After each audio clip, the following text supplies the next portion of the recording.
आपण बऱ्याचदा भगवद्गीतेकडे एक धार्मिक ग्रंथ म्हणून पाहतो. पण खरं सांगायचं तर गीतेचा पहिला अध्याय धर्माबद्दल नाही, तो मनातल्या गोंधळाबद्दल आहे.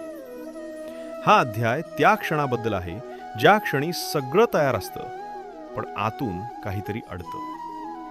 आणि तो क्षण आपल्या सगळ्यांच्या आयुष्यात कधी ना कधी येतोच.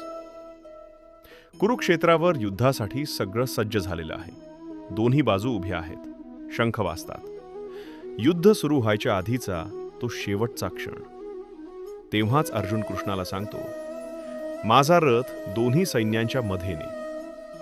रथ मध्यभागी जातो आणि अर्जुन पाहतो, समोर शत्रू नाहीत, समोर आहेत आपलेच लोक, नातेवाईक, गुरु, मित्र.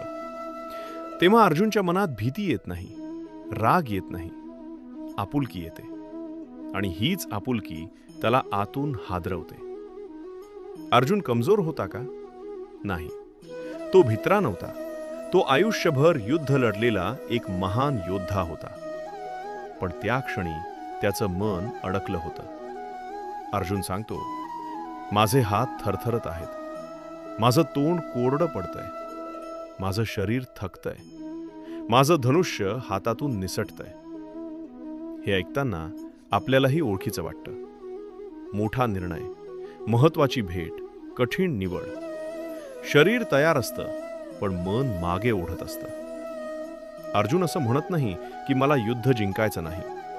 तो म्हणतो, हे सगळं करून मला नक्की काय मिळणार? राज्य, सुख की आयुष्यभराची अपराध भावना?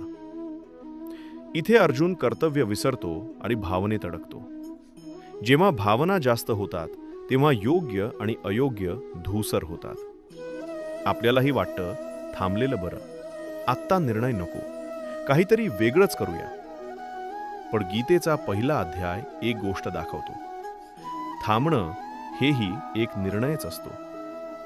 शेवटी अर्जुन आपलं धनुष्य खाली ठेवतो आणि म्हणतो, मी युद्ध करणार नाही. आणि इथेच गीतेची खरी सुरुवात होते. हा अध्याय आपल्याला उत्तर देत नाही, तो उपदेश करत नाही, तो फक्त आपल्याला आरसा दाखवतो.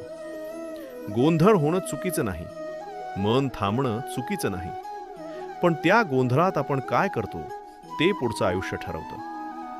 आणखी एक गोष्ट, या संपूर्ण अध्यायात कृष्ण काहीच बोलत नाहीत. कारण जेव्हा मन पूर्ण गोंधळलेलं असतं तेव्हा आधी ऐकण्याची गरज असते, उत्तर नंतर येतं.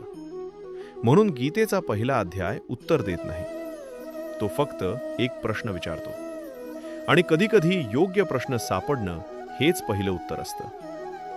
पुढच्या अध्यायात कृष्ण बोलायला सुरुवात करतात आणि तिथून गीतेचा खरा प्रवास सुरू होतो.